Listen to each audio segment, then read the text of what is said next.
Hello दोस्तों, नमस्कार। आप सबका स्वागत है यूथ एजुकेशन के डिजिटल प्लेटफॉर्म पर। आज की क्लास बहुत रोचक क्लास है, क्योंकि आज सामान्य तौर से विज्ञान सब पढ़ते होंगे। आज की जो क्लास है ना, रोचक इसलिए है क्योंकि आपकी जानकारी इतनी बढ़ा देगी कि अब आपको पता चलेगा कि किस अपन डेली अखबार में पढ़ते हैं, इसरो ने वो किया, फलाना ने वो किया, उसको अंतरिक्ष में भेज दिया, ये सैटेलाइट भेज दिया, इस कक्षा में स्थापित कर दिया, ये मिशन इस प्रकार से था। सारा का सारा आज तक का जो पूरा खाका है कि अंतरिक्ष में अपन ने क्या क्या प्रयोग किए हैं, अंतरिक्ष किसे कहते हैं, इस क्लास में अपन पढ़ेंगे।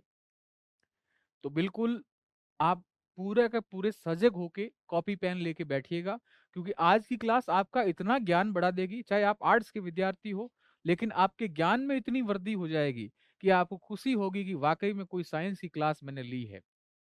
ठीक है। तो आज की क्लास आप सबके लिए रामबाण क्लास है। हमारे सिलेबस में टॉपिक है अंतरिक्ष।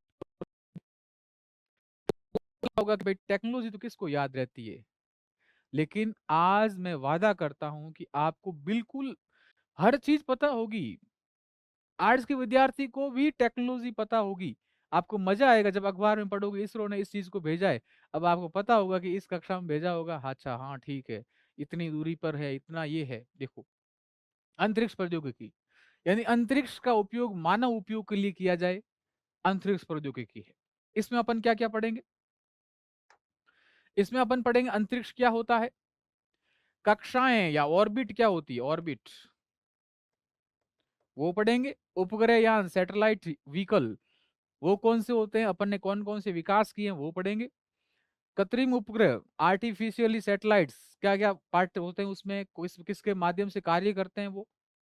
भारत के अंतरिक्ष कार्यक्रम, भारत ने आज तक अंतरिक्ष में क्या क्या विकास किया है, खुद की कौन कौन सी संस्थाओं का निर्माण किया वो पढ़ेंगे। विश्व की अंतरिक्ष एजेंसियां, विश्व में जो अंतरिक्ष है वो कौन कौन सी एजेंसियां स्थापित कर रही है अपना, कौन कौन सी एजेंसियों के माध्यम से विश्व में जो अंतरिक्ष का कार्यक्रम चल रहे हैं वो किस प्रकार से चल रहे हैं वो पढ़ेंगे। मिशन शक्ति पढ़ेंगे, ऑपरेशन शक्ति पढ़ेंगे, चंद्रयान पढ़ेंगे, मंगल मिशन पढ़ेंगे, चंद्रयान के तीन, 1 2 3 तीनों पढ़ेंगे, मंगल मिशन पढ़ेंगे, आदित्य L1 पढ़ेंगे, सूर्य मिशन, और कुछ अलग से मिशन पढ़ेंगे, और लास्ट में पढ़ेंगे पॉल्यूशन, स्पेस पॉल्यूशन या अंतरिक्ष प्रदूषण। तो ये सारी टॉपिक्स आज की क्लास में अपन पढ़ेंगे। ठीक है। तो पहला अपन शुरू करते हैं, अंतरिक्ष किसे कहते हैं। देखिए, मैं यहां आपको चीजें समझा रहा हूं। ये देखो, समुद्र है, और इस समुद्र तल से अपन किसी की भी दूरी मापते हैं ना, ऊंचाई मापते हैं, तो उसकी ऊंचाई अपन सी लेवल से मापते हैं, समुद्र तल से मापते हैं। तो किसी भी ऊंचाई को मापते हैं, तो जैसे किसी रेलवे स्टेशन की ऊंचाई मापनी हो तो आप मापते हो समुद्र तल से इतनी ऊंचाई है ना। तो समुद्र तल से 100 किलोमीटर तक की ऊंचाई समुद्र तल है, और उससे कितनी ऊंचाई, 100 किलोमीटर तक की ऊंचाई। 100 किलोमीटर ऊंचाई पर एक रेखा होती है, उस रेखा को बोलते हैं कारमेन रेखा। कारमेन रेखा कौन सी रेखा होती है, कारमेन रेखा। इस कारमेन रेखा के ऊपर का जो भाग होता है, ये वाला पोर्शन, इसको बोलते हैं स्पेस। यानी आप सीधी सी बात कह दो कि पृथ्वी या फिर पृथ्वी के समुद्र तल से 100 किलोमीटर ऊंचाई के ऊपर जो चीजें होती है उसे बोलते हैं अंतरिक्ष। तो अंतरिक्ष किसे बोलोगे, कि पृथ्वी के 100 किलोमीटर ऊपर पर कारमेन रेखा पाई जाती है, और इस कारमेन रेखा के ऊपरी वाले भाग को क्या बोलते हैं, अंतरिक्ष या स्पेस कहते हैं। तो अंतरिक्ष किसे कहते हैं, समझ में आ गई। अब आपको गुरुजी ये कारमेन रेखा किसने खींची, खींची हुई नहीं है, अपन मान रहे हैं कि एक काल्पनिक रेखा मान रहे हैं, कि भाई एक रेखा मान लो, तो उस रेखा से ऊपर का जो भाग होगा उसे बोलते हैं अंतरिक्ष। ठीक है। तो ये पोर्शन ध्यान रखना कि पृथ्वी के समुद्र तल से 100 किलोमीटर ऊंचाई पर अपन एक रेखा मान रहे हैं, उस रेखा का नाम है कारमेन रेखा, और इस कारमेन रेखा के जो ऊपरी भाग में है वो क्या है, स्पेस या अंतरिक्ष है। ठीक है। तो ये तो बात हुई अंतरिक्ष की। तो अंतरिक्ष यहां देखो वापस, देखिए, पृथ्वी के ऊपर कई सारी परतें होती है। अब आप पृथ्वी को देखोगे ना, तो पृथ्वी के ऊपर परतें होती है, एक होती है शोभ मंडल, दूसरी होती है समताप मंडल जहां ओजोन परत पाई जाती है, तीसरी होती है मध्य मंडल, आयन मंडल, और उसके बाद कौन सी होती? बहिर्मंडल। बहिर्मंडल। तो यहां आप देखिए, समताप मंडल तो कितनी होती है? 20 से 50 किलोमीटर के आसपास। ये कितनी होती है? ये 20 किलोमीटर के आसपास। तो पृथ्वी के समुद्र तल से 20 किलोमीटर ऊपर क्या होती है? शोभ मंडल। 20 से 50 के आसपास समताप मंडल, और 50 से ऊपर बढ़ोगे तो मध्य मंडल, और इस मध्य मंडल के आसपास शुरू कौन हो जाता है? अंतरिक्ष। कितने किलोमीटर पर? 100 किलोमीटर की ऊंचाई पर। तो ये रेखा कौन सी है? ये साहब लाल लाल रेखा दिख रही है, उसे बोलते हैं कार्बन रेखा। कार्बन रेखा। तो उसे कार्बन रेखा से ऊपरी भाग को क्या बोलते हैं? स्पेस। और इसके ऊपर देखो, यहां देखो, ये सैटेलाइट छोड़ रहे हैं, है ना? हवाई जहाज ये कहाँ उड़ती है? तो हवाई जहाज ध्यान रखना किस में उड़ती है? इस समताप मंडल में। लगभग कितने किलोमीटर की ऊंचाई पर? 50 किलोमीटर की ऊंचाई पर समताप मंडल में उड़ती है हवाई जहाज। बारिश कहाँ होती है? तो बारिश किस में होती है? ध्यान रखना, क्षोभ मंडल में। बारिश कहाँ? क्षोभ मंडल में। ठीक है, तो ये कुछ बातें ध्यान रखना। अब अगला बात है, कक्षाएं किसे कहते हैं? कक्षाएं, ऑर्बिट। आपने एक चीज नोटिस की, सूर्य है, उस सूर्य के चारों ओर ग्रह घूम रहे हैं, तो कोई तो कक्षाएं होती होगी। उसी प्रकार पृथ्वी के ऊपर भी कुछ, ये पृथ्वी है, इस पृथ्वी के ऊपर भी कुछ कक्षाएं होती होगी। उन कक्षाओं में क्या घूमते हैं? उपग्रह घूमते हैं। तो कक्षाएं कितनी होती? देखो, ये पृथ्वी है साहब, इस पृथ्वी के लगभग 2000 किलोमीटर तक। कितने किलोमीटर तक? 2000 किलोमीटर तक, यानी मुख्य तौर से कह दो आप, 200 से 2000 किलोमीटर तक की ऊंचाई होती है। वो कौन सी कक्षा होती? LEO, लो अर्थ ऑर्बिट। लो अर्थ ऑर्बिट, हिंदी में बोलते हैं निम्न भू कक्षा। निम्न भू कक्षा। ठीक है, यानी पृथ्वी से 200 से 2000 किलोमीटर ऊंचाई का भाग कौन सी कक्षा कहलाएगी? लो अर्थ ऑर्बिट, या कह सकते हो आप निम्न भू कक्षा। फिर देखो, फिर क्या होगा? इस 2000 से आप बढ़ जाओ 35,786। 35,786। तो इस यहां तक की जो, यानी 2000 से 35,000, या फिर कह दो 36,000 किलोमीटर, ये जो कक्षा है, इस कक्षा को क्या बोलते हैं? मध्य भू कक्षा। मध्य भू कक्षा या मिडल अर्थ ऑर्बिट, MEO। और अब इससे और आगे बढ़ोगे तो इस 35,786 से जितनी भी ऊपर की कक्षा हैं, उसे बोलते हैं जियो अर्थ ऑर्बिट। क्या बोलते हैं? जियो अर्थ ऑर्बिट। क्या बोलते हैं? जियो अर्थ ऑर्बिट, या भू स्थितिक कक्षाएं। भू स्थितिक कक्षाएं या कक्षा। तो कक्षाएं कितने प्रकार की? 3 प्रकार की। निम्न भू कक्षा, मध्य भू कक्षा, और भू स्थितिक कक्षा। निम्न भू कक्षा कौन सी? जो 200 से 2000 किलोमीटर तक हो। 2000 से 35,000 तक कौन सी हो जाएगी? मध्य भू कक्षा। और 35,000 यानी 36,000 से ऊपर की जो कक्षा है, वो हो जाएगी भू स्थिति कक्षा, या जियो अर्थ ऑर्बिट, या GEO। ठीक है, जियो अर्थ ऑर्बिट। अब देखो, ये कक्षाएं है ना, इसी प्रकार से अपन चीजें पढ़ते हैं कि निम्न भू कक्षा में इस प्रकार के अंतरिक्ष स्टेशन को स्थापित किया। तो जो अंतरिक्ष स्टेशन स्थापित किया है, वो किस कक्षा में किया है? निम्न भू कक्षा में, यानी इसकी ऊंचाई कितनी होगी? 2000 किलोमीटर से कम ही कम होगी, ऊपर ज्यादा नहीं होगी। कक्षाओं का पता चला? तो यहां देख लो, इस प्रकार की कक्षाएं होती है। ये पृथ्वी है, इस पृथ्वी के 2000 किलोमीटर से कम की कक्षा क्या कहलाती है? LEO, मतलब लो अर्थ ऑर्बिट, या निम्न भू कक्षा कहलाती है। 2000 से 35,786, 2000 से 35,786 कक्षा होती है, वो कहलाती है मिडल अर्थ ऑर्बिट। 2000 से 35,786, यानी ये पृथ्वी है, इस पृथ्वी से ऊपर कितना बढ़ जाओ? 2000 तक। ये तो कौन सी है? निम्न भूकक्षा या लो अर्थ ऑर्बिट। 2000 से बढ़ जाओ 35,786, ये कौन सी होती है साहब? ये होती है मिडिल अर्थ ऑर्बिट। और 35,000 से ऊपर कौन सी होती है? GEO, जियो अर्थ ऑर्बिट, या भू स्थिति कक्षा। तो ये 3 प्रकार की क्या होती है साहब? कक्षाएं। और देखो, ये सबसे बड़ी कक्षा कौन सी है साहब? जियो, यानी कह सकते हैं जीव अर्थ ऑर्बिट, या 35,786 से ऊपर की कक्षा कहते हैं। अब देखिए, ये जो कक्षाएं होती है ना, जीव अर्थ ऑर्बिट, इनमें कुछ उपग्रह स्थापित करते हैं, उनको बोलते हैं भूस्थितिक उपग्रह।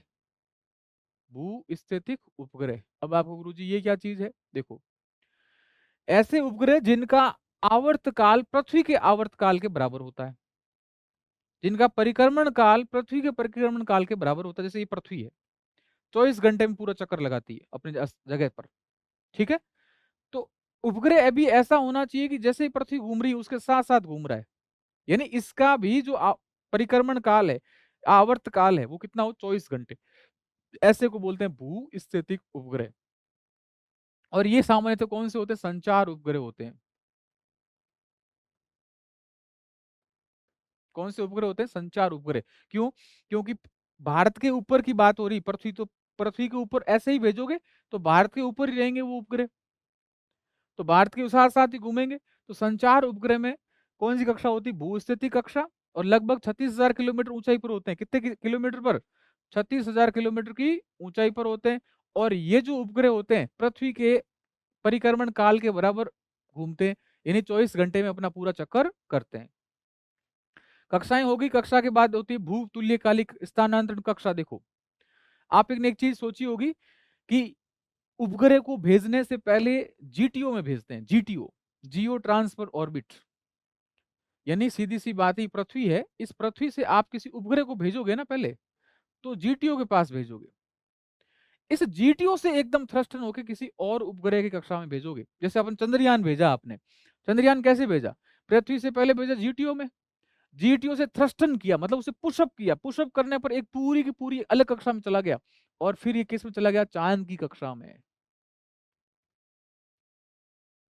ठीक है, तो ये जो ध्यान रखना, ये कक्षा कौन सी होती है, जीटीओ। जीटीओ क्या होता है, देखो, इसका फुल फॉर्म है जियो सिंक्रोनस स्टेशनरी ट्रांसफर ऑर्बिट।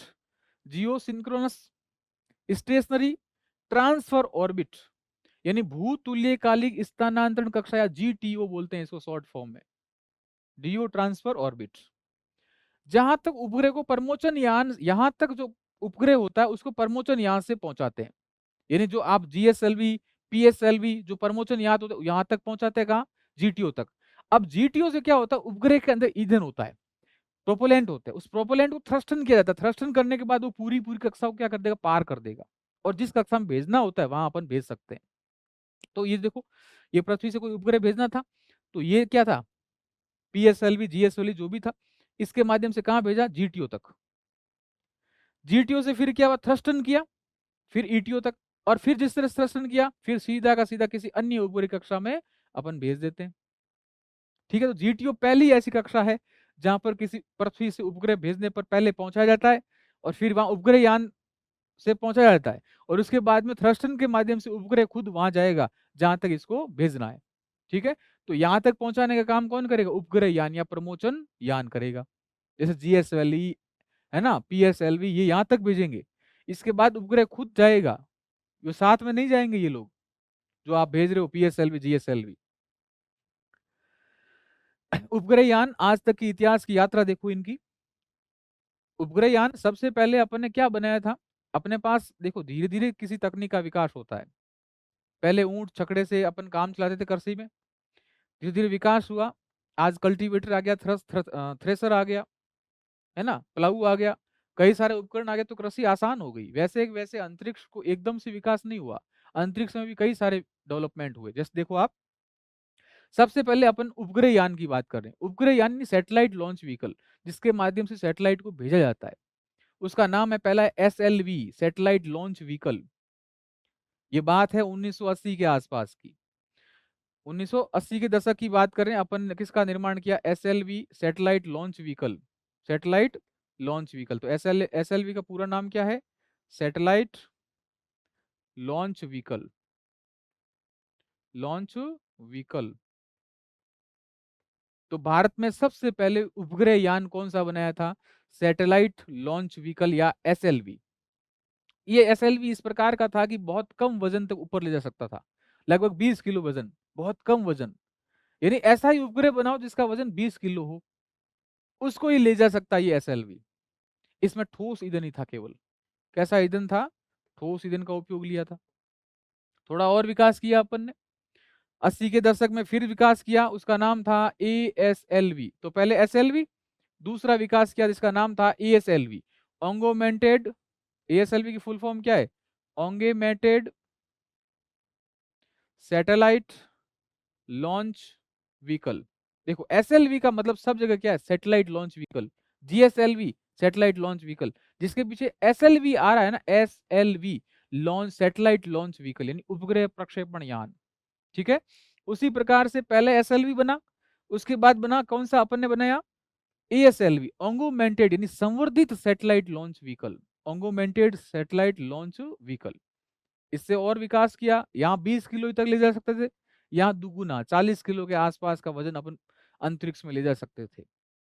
लेकिन 40 से भी क्या हुए, तकनीक का और विकास हुआ, और अब अपन आगे 1992-93 के आसपास अपन ने विकास किया PSLV। किसका निर्माण किया? तीसरा सैटेलाइट लॉन्च व्हीकल था PSLV। PSLV का फुल फॉर्म होता है polar satellite launch vehicle, polar satellite launch vehicle, launch vehicle. वापस देखो, ध्रुवीय उपग्रह प्रक्षेपण यान, या फिर कह सकते हैं पोलर सैटेलाइट लॉन्च व्हीकल। 1992 में इसका विकास किया, लेकिन पहले विकास में अपन फेल हो गए। और दूसरा अपने D2 विकास किया, और D2 में अपन सफल हो गए 1993 के अंदर। 92 में विकास किया, फेल हुए, 93 में फिर विकास किया, पास हो गए। उसके बाद तो अपन पास होते ही गए, लगभग 54 उड़ानें भरी है, और 54 में से 52 या 51 के आसपास वो सारी सफल उड़ानें भरी अपन ने। ये PSLV आने से भारत ने अंतरिक्ष की यात्रा में बहुत बड़े बड़े कदम उठाए थे। इसी कारण से जो विश्व में बात करते हैं, भारत आज अंतरिक्ष में सबसे आगे है। सबसे आगे का मतलब टॉप 5 में है। इसका कारण है PSLV। इसी कारण से बोलते हैं इसरो का work house, power house, work house, है ना। तो ये ध्यान रखना, किसको बोलते हैं? PSLV को। PSLV क्यों कहते हैं? क्योंकि इसने जो भी आज तक की उड़ानें भरी है, लगभग सफल उड़ानें भरी है। इसलिए अपन आज भी इसको क्या कहते हैं कि वाकई में इसरो का क्या है, ये वर्क हाउस है PSLV। इस PSLV में क्या है? इस PSLV में क्या होती है? 4 प्रकार के ईंधन का भरते हैं, 4 स्तर में। पहला क्या भरते हैं? ठोस भरते हैं, फिर द्रव भरते हैं, फिर वापस ठोस भरते हैं, फिर द्रव भरते हैं।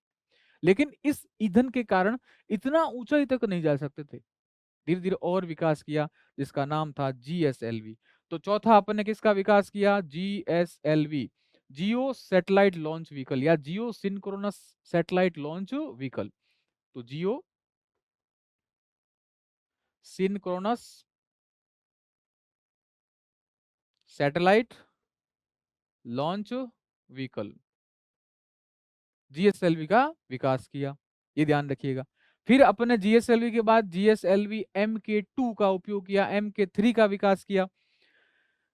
एक चीज ये ध्यान रखना, इस GSLV में जो ईंधन होता है, इसके क्या होते हैं? 3 स्तरीय होते हैं।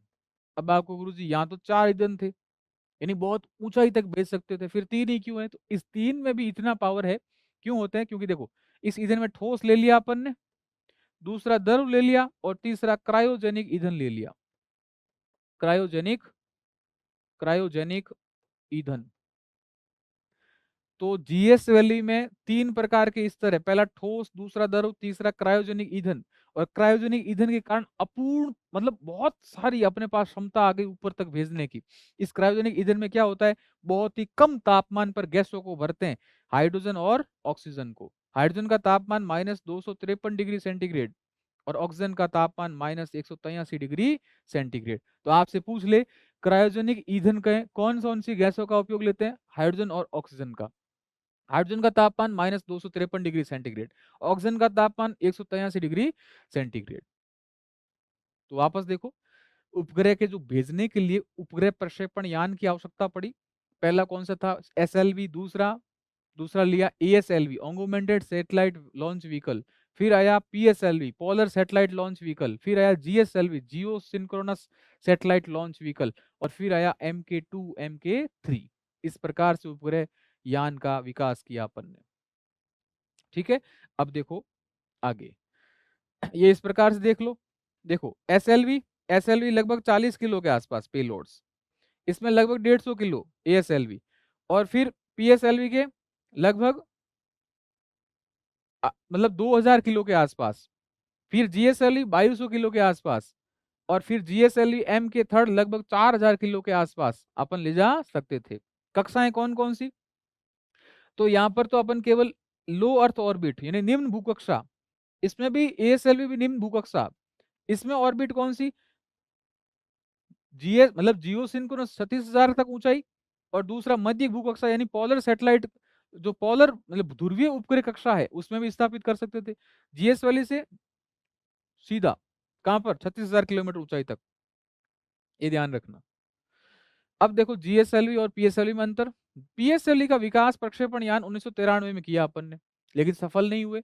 फिर 1994 में PSLV D2 का विकास किया, और वो क्या हुआ? प्रथम सफल प्रयास था अपना। 4 चरण में ईंधन भरते हैं। 4 चरण में क्या भरते हैं? ईंधन भरते हैं। पहला होता है ठोस, फिर वापस भरते हैं द्रव, फिर वापस ठोस भरते हैं, फिर वापस द्रव भरते हैं। यानी 4 चरण में क्या होता है? ईंधन होता है।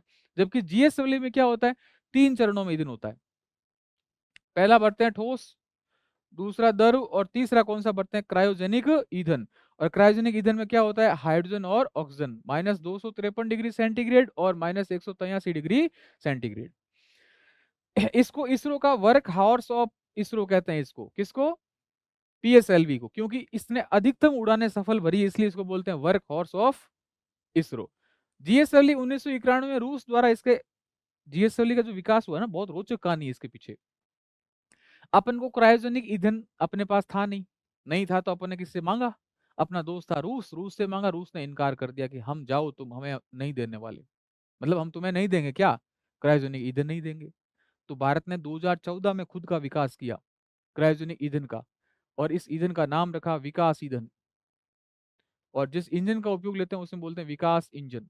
2014 में विकास इंजन का विकास किया, और जो क्रायोजेनिक ईंधन का विकास किया उसका नाम रखा क्राई 7.5, क्रायोजेनिक 7.5 अपन ने नाम रखा। ठीक है, तो वापस देखो 2014 में GSLV मार्क 2 में सफलतापूर्ण क्रायोजेनिक ईंधन का विकास किया, क्राई 7.5 नाम रखा।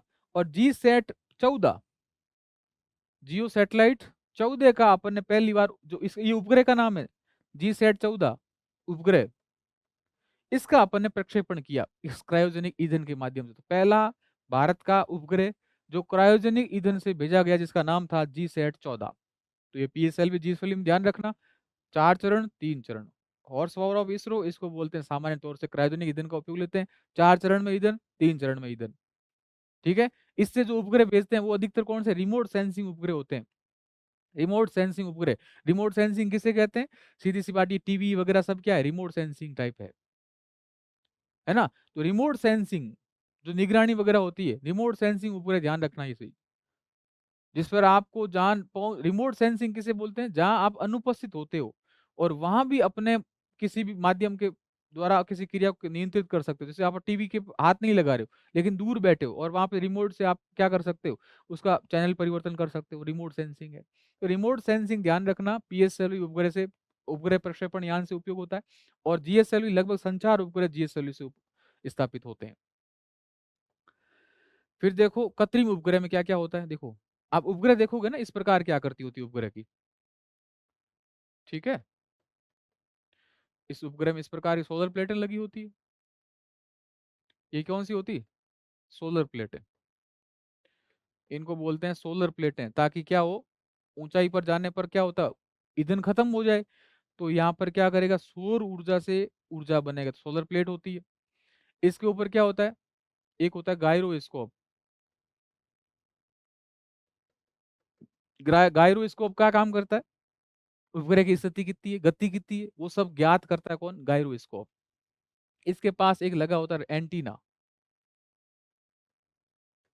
ये एंटीना क्या काम करेगा? सूचना को मजबूत करेगा, ताकि जो किरणें आ रही है पृथ्वी से, आप जो भेज रहे हो ऊपर, और ऊपर से नीचे आ रही है, इस एंटीना के माध्यम से क्या करेगा? उस किरणों को पकड़ने का काम करेंगे। और एक होता है रडार। ठीक है, तो ये ध्यान रखना, solar plate, gyroscope, antenna, radar, ये किस में होते हैं? एक होता है ट्रांसपोर्टर, ध्यान रखना, ट्रांसपोर्टर। उपग्रह जो भी सूचना भेज रहा है पृथ्वी पर, किसके माध्यम से भेजेगा? ट्रांसपोर्टर के माध्यम से भेजेगा। उपग्रह की स्थिति गति गायरोस्कोप ज्ञात करेगा। उपग्रह के लिए ऊर्जा सोलर प्लेट लाएगी। एंटीना सूचना को मजबूत करेगी। रडार सूचना को ग्रहण करेगी। ठीक है, तो उपग्रह में क्या क्या होता है, देखो यहाँ एक डायग्राम बना होगा। ठीक है, यहाँ देखो, ये देखो, पार्ट ऑफ सैटेलाइट्स, सोलर प्लेटें होती है, गायरोस्कोप होता है, ईंधन टैंक यानी प्रोपेलेंट टैंक होता है, रिएक्शन व्हील्स होती है, एंटीना होता है, थ्रस्टर्स होते हैं। थ्रस्टर्स मतलब जीटीओ में कक्षा में जाने के बाद में उसको बहुत गति देंगे, थ्रस्टर्स। ठीक है, हाई गेन एंटीना मतलब एंटीना बहुत बड़े बड़े प्रकार के होते हैं। तो देखो यहाँ देखो, कृत्रिम उपग्रह पहला होता है गायरोस्कोप, उपग्रह की स्थिति गति झुकाव की जानकारी देता है। दूसरा सोलर पैनल, प्रकाश ऊर्जा को विद्युत ऊर्जा में बदलता है ताकि ऊर्जा बनी रहे उस उपग्रह में। रडार, सिग्नल व सूचना को तरंगों द्वारा भेजना और प्राप्त करना। ट्रांसपोर्टर, महत्वपूर्ण भाग होता है सिग्नल को पृथ्वी पर भेजता है ट्रांसपोर्टर। उपग्रह का सबसे महत्वपूर्ण भाग ट्रांसपोर्टर, जो कि सिग्नल को कहां भेजता है, पृथ्वी पर। एंटीना सिग्नल मजबूत करता है, ध्यान रखना। तो ये ध्यान रखना उपग्रह किस भाग होते हैं। कुछ चीजें ध्यान रखना, रिमोट सेंसिंग सैटेलाइट होगा ना, जो रिमोट सेंसिंग सैटेलाइट जो निगरानी करते हैं, रिमोट सेंसिंग सैटेलाइट जो अधिकतर क्या करते हैं, निगरानी करते हैं, सूचना ग्रहण करते हैं, मौसम की जानकारी देते हैं। उसमें क्या होता है, सबसे मुख्य भाग होता है रडार और कैमरा। रिमोट सेंसिंग सैटेलाइट का सबसे महत्वपूर्ण भाग होता है रडार और कैमरा। संचार उपग्रह में ध्यान रखना, ट्रांसपोर्टर के माध्यम से जो रेडियो तरंगे होती है वो पृथ्वी तक भेजते हैं। तो रेडियो सिग्नल ट्रांसपोर्टर के माध्यम से, किसमें, कम्युनिकेशन सैटेलाइट में। ये कम्युनिकेशन सैटेलाइट दो प्रकार के होते हैं, एक होता है एक्टिव और दूसरे होते हैं पेसिव। एक्टिव कौन से होते हैं, ऐसे सैटेलाइट्स जिसके माध्यम से दिन और रात दोनों में काम करते हैं, यानी मौसम का कोई फर्क नहीं पड़ता, खुद की ऊर्जा होती है। लेकिन पैसिव सैटेलाइट या नॉन एक्टिव सैटेलाइट्स कौन से होते हैं, जो केवल और केवल दिन में ही काम करते हैं, सूर्य का प्रकाश होगा तो काम करेंगे, नहीं तो काम नहीं करेंगे। तो ये दूरसंचार उपग्रह दो प्रकार के, एक्टिव और पैसिव। इनमें ट्रांसपोर्टर मुख्य भाग होता है कम्युनिकेशन सैटेलाइट्स में। आगे देखो अगला है उपग्रह फुटप्रिंट किसे कहते हैं। देखो, उपग्रह फुटप्रिंट का मतलब होता है पृथ्वी का कितना भाग उपग्रह में आ सकता है। तो एक उपग्रह माना कि पृथ्वी है, ये कोई उपग्रह है, इस उपग्रह पृथ्वी के कितने भाग को कवर कर सकता है, तो ध्यान रखना 42%। तो एक उपग्रह यानी पृथ्वी के कितने भाग को उपग्रह कवर कर सकता है उसे बोलते हैं उपग्रह फुटप्रिंट। और पृथ्वी कितने परसेंट भाग को, 42% भाग को क्या कर सकता है, कवर कर सकता है। तो पूरी पृथ्वी को देखने के लिए अपन को न्यूनतम कितने सैटेलाइट चाहिए, 3 सैटेलाइट चाहिए। परीक्षा में प्रश्न पूछा हुआ है कि पृथ्वी के पूरे भाग को कवर करने के लिए कितने उपग्रह चाहिए, 3। एक उपग्रह पृथ्वी कितने भाग को कवर कर सकता है, 42% भाग को। इस प्रक्रिया को बोलते हैं उपग्रह फुटप्रिंट, उपग्रह फुटप्रिंट।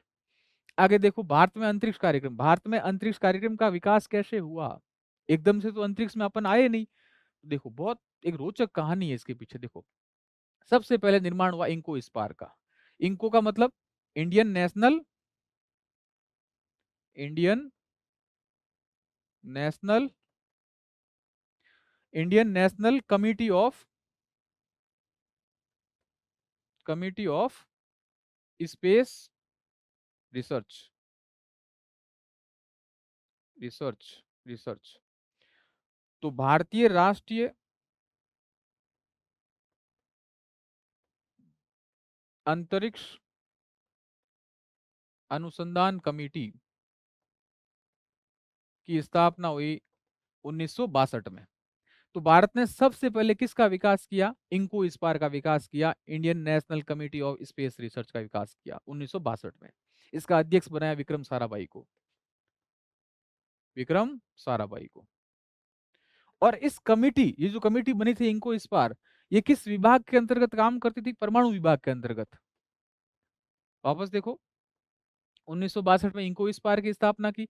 पहली बार अंतरिक्ष में अपन ने प्रयास किया कि अंतरिक्ष में भी अपन काम करेंगे साहब, 1962 में अपन ने प्रयास किया। देखो भारत 1947 में आजाद हुआ, उसके 12 साल मतलब 15 साल के बाद 1962 में, जब रसिया यूएसएसआर, आज का जो रसिया, उस समय अंतरिक्ष में 1957 में पहुंच चुका था। 1958 में तो उसने कुतिया भेज दी थी अंतरिक्ष में, और अपन ने पहली बार कमेटी बना रहे हैं अभी 1962 में। लेकिन आप सोच सकते हो इन 40 सालों में, 50 सालों में, 60 सालों में अपने कितना विकास किया है। आज अपन लगभग 5वें 6वें स्थान पर आते हैं हर खोज के अंदर। उसका कारण क्या है कि अपन ने अंतरिक्ष में बहुत सारा काम किया है। तो देखिए, इंको स्पार की स्थापना 1962 में Indian national committee for space research सबसे पहले बनाई परमाणु विभाग के अंतर्गत, और विक्रम साराभाई को इसका अध्यक्ष बनाया। दूसरा प्रयास किया 1962 में थूम्बा इक्विटोरियल रिसर्च लॉन्चिंग स्टेशन, थूम्बा भूमध्य रेखीय रॉकेट लॉन्चिंग स्टेशन की स्थापना की। अपन रॉकेट जो छोड़ेंगे ना, उसके लिए थूम्बा में एक स्टेशन होना चाहिए, 1962 में। लेकिन फिर क्या हुआ, 1969 में अंतरिक्ष में एक अलग से क्या बना दिया, अपने संगठन बना दिया, उसका नाम था इसरो। आज जो अपन इसरो पढ़ते हैं ना, उसकी स्थापना हुई थी 1969 में। डेट थी 15 अगस्त। लाल किले से भाषण दे रहे थे, किसकी स्थापना होगी, इसरो की स्थापना। तो 15 अगस्त 1969 को इसरो की स्थापना की। इसरो का पूरा नाम क्या है, ISRO Indian space research organisation. तो इंडियन स्पेस रिसर्च ऑर्गेनाइजेशन कब स्थापना हुई, 1969 में, 15 अगस्त को। ठीक है। इसका पहला अध्यक्ष कौन था, विक्रम साराभाई, जो पहले इंको स्पार के अध्यक्ष थे, अब बन गए किसके अध्यक्ष, इसरो के अध्यक्ष। इसका मुख्यालय रखा गया बेंगलोर। ठीक है। विक्रम साराभाई इसके अध्यक्ष बने 1963 से 72 में। द्वितीय चेयरमैन, सेकंड चेयरमैन बने सतीश धवन। कौन बने, सतीश धवन। 1972 से 84 तक सबसे ज्यादा कार्यकाल रहा इसरो के चेयरमैन के रूप में सतीश धवन का। ठीक है। 10वें चेयरमैन के सिवान 2018 से 22 तक, और 11वें चेयरमैन बने डॉक्टर एस सोमनाथ 2022 से। वर्तमान में कौन है, एस सोमनाथ। ठीक है, आगे देखिए। 1972 में अंतरिक्ष आयोग की स्थापना की और अंतरिक्ष विभाग की स्थापना की। भारत ने 1972 में किसकी स्थापना की, अंतरिक्ष आयोग की, और उसी के साथ में अंतरिक्ष विभाग की स्थापना कर दी 1900। उसके बाद सुनो, कुछ ये सेंटर है, ध्यान रखना, बहुत इंपॉर्टेंट चीज, प्रश्न पूछने लायक चीज यहीं से है। परीक्षा में सीधा प्रश्न आता, निम्न को मिलान कीजिए। तो अब देखो, भारतीय अंतरिक्ष अनुप्रयोग केंद्र इंडियन स्पेस एप्लीकेशन सेंटर, ये कहाँ है, अहमदाबाद में। ISAC Indian space application centre कहाँ है, अहमदाबाद में। विक्रम साराभाई अंतरिक्ष केंद्र कहाँ है, तिरुवनंतपुरम केरल में। विक्रम साराभाई अंतरिक्ष केंद्र कहाँ है, तिरुवनंतपुरम केरल में। सतीश धवन अंतरिक्ष केंद्र, सतीश धवन स्पेस सेंटर कहाँ है, श्रीहरिकोटा। इसको गांठ बांध लेना, रट लेना। सतीश धवन अंतरिक्ष केंद्र कहाँ है, श्रीहरिकोटा में, क्योंकि यहीं से ही अपन उपग्रह भेजते हैं अंतरिक्ष में। सतीश धवन अंतरिक्ष केंद्र कहाँ है, श्रीहरिकोटा, आंध्र प्रदेश में, पुलिकट झील के किनारे। Master control facility centre, master control facility centre, ध्यान रखना, मुख्य नियंत्रक सुविधा केंद्र दो जगह है, आसन कर्नाटक में और दूसरा भोपाल मध्य प्रदेश में। ध्यान रखना, मास्टर कंट्रोल फैसिलिटी सेंटर पहला आसन कर्नाटक में और दूसरा कहाँ है, भोपाल में। अगला है राष्ट्रीय रिमोट सेंसिंग सैटेलाइट केंद्र, हैदराबाद में। NRSS national remote sensing centre कहाँ है, हैदराबाद में। बात आई समझ में, ध्यान रखना। भारतीय अंतरिक्ष अनुसंधान अनुप्रयोग केंद्र Indian space application centre Ahmedabad, Vikram Sarabhai अंतरिक्ष केंद्र VSSC Thiruvananthapuram, Satish Dhawan Harikota, master control facility Hassan Karnataka एवं भोपाल में, राष्ट्रीय रिमोट सेंसिंग सैटेलाइट केंद्र हैदराबाद में। फिर देखो, इसरो नोदक कॉम्प्लेक्स, यानी इसरो के लिए जो ईंधन बनाता है, ईंधन, वो नोदक कॉम्प्लेक्स कहाँ है, महेंद्रगिरी पहाड़ी तमिलनाडु में। तो क्रायोजेनिक ईंधन भी कहाँ बनता है, महेंद्रगिरी पहाड़ी तमिलनाडु में। एंट्रिक्स, एंट्रिक्स के बारे में ध्यान रखना, 1992 में बेंगलुरु में इसकी स्थापना हुई। ये एक इसरो की वाणिज्यिक इकाई है, ध्यान रखना। इसरो दूसरे देश के भी उपग्रह ऊपर भेजता है, वो भेजता है किसके माध्यम से, एंट्रिक्स एक एजेंसी बना दी कि अब जो भी कमाना हो ना अपन को वाणिज्यिक इकाई के रूप में, वो उसकी स्थापना कर दी एंट्रिक्स के रूप में। तो अब उपग्रह जो विदेश के भी भेजते हैं, उससे पैसे लेते हैं, तो एक कंपनी बना दी, उस कंपनी का नाम है एंट्रिक्स। 1992 में बेंगलुरु में इसकी स्थापना की। 2008 में ये वाणिज्यिक इकाई क्या बना दी, लघु रतन कंपनी, लघु रतन कंपनी बन गई। अब कुछ मुख्य केंद्र, जोधपुर में क्या है, पश्चिमी क्षेत्रीय सुदूर संवेदन केंद्र, इसरो का केंद्र बना हुआ, आपको पता हो तो, जोधपुर में है ना। West regional remote sensing centre, west regional या पश्चिमी क्षेत्रीय दूर संवेदी केंद्र, उदयपुर में सौर वैद्यशाला स्थित है, माउंट आबू में इंफ्रारेड वैद्यशाला स्थित है। तो ये कुछ महत्वपूर्ण बातें थी। विश्व की प्रमुख अंतरिक्ष एजेंसियां कौन कौन सी है, भारत की है ISRO, Indian space research organisation 1969 की स्थापना हुई। अमेरिका की नासा, नेशनल एरोनॉटिक्स एवं स्पेस एडमिनिस्ट्रेशन 1958 में। चाइना की CNSA, China national space administration. Japan की जाक्सा। रसिया की है RFSA, Russian federal space agency. और यूरोपियन यूनियन की कौन सी है? European space agency, ESA। और फ्रांस की कौन सी है?